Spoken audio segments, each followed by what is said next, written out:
حضرت عمر کا اسلام لانا اسلام کے لیے عزت کا ذریعہ بنا اور بلند آواز سے نعرہ تکبیر مکے کی فضاؤں میں بلند ہوا۔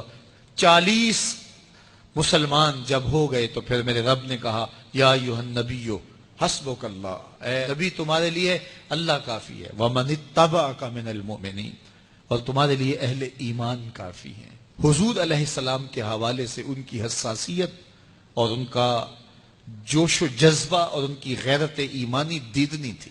حضرت شاہ ولی اللہ محدث دہلوی علیہ رحمہ فرماتے ہیں کہ 17 مقامات پہ قرآن مجید میں حضرت عمر کی رائے کے مطابق قرآن نازل ہوا۔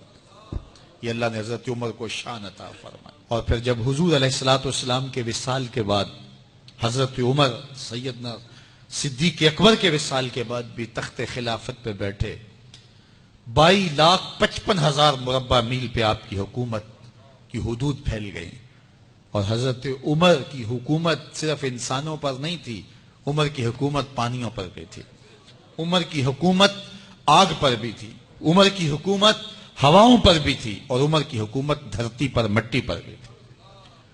آپ جانتے ہیں کہ مصر کے گورنر نے لکھا کہ یہاں تو عجیب کہانیاں ہیں۔ کیا ہوا؟ کہا کہ دریائے نیل اتنی دیر تک چلتا نہیں جب تک ایک نوجوان لڑکی کو زیورات سے آراستہ کر کے نیل میں ڈالا جاتا ہے، پھر نیل چلتا ہے، اور یہ برسا برس سے رسم جاری ہے۔ حضرت عمر کے پاس جب یہ پیغام پہنچتا ہے تو حضرت عمر نیل کو خط لکھ رہے ہیں، بسم اللہ الرحمن الرحیم، مصر کے نیل کے نام عمر کا خط، اور آگے لکھتے ہیں اے نیل اگر تو اللہ کے حکم سے چلتا ہے تو چل، ورنہ تیری کوئی ضرورت نہیں ہے۔ اور رکا لکھ کر کاشت کو دیا، جا کے یہ دریائے نیل میں ڈال دو۔ اللہ اکبر، جن کے رکے دریا بھی مانتے ہیں، پانیوں پر بھی حکومت ہے۔ اور نیل میں جب وہ رکا ڈالا گیا، نیل ایسا چلا آج تک کبھی رکا ہی نہیں ہے۔ پانیوں پر حکومت، ہواؤں پہ حکومت۔ مسجد نبوی کا ممبر ہے، عمر خطبہ دے رہے ہیں، عراق کے علاقہ نہاون میں جنگ ہو رہی ہے، مدینے سے 1 مہینے کی مسافت ہے، 1 مہینہ مسلسل چلیں تو نہاون آتا ہے۔ حضرت عمر خطبہ دیتے دیتے درمیان میں جملہ معترضہ کا، یا ساریہ الجبل، اے ساریہ پہاڑ نہ چھوڑنا۔ لوگ حیران ہیں کیا ماجرا ہوا کہ ہم سے مخاطبہ ہے، ساریہ نہاون میں ہے، اور کہا ساریہ پہاڑ نہ چھوڑنا۔ 1 مہینے کے بعد جب وہاں سے قاصد آیا، اس نے کہا اللہ نے فتح دے دی۔ کہا کیسے؟ کہا پہاڑ کو چھوڑ کر دشمن پر ٹوٹنے لگے تھے، آگے بڑھنے لگے تھے، ان پر حملہ آور ہونے لگے تھے۔ اچانک عمر کی آواز آتی، پہاڑ کو نہیں چھوڑنا، کیونکہ اگر ہم پہاڑ کو چھوڑ دیتے دشمن پیچھے سے حملہ آور ہونے کے لیے تیار کھڑا تھا۔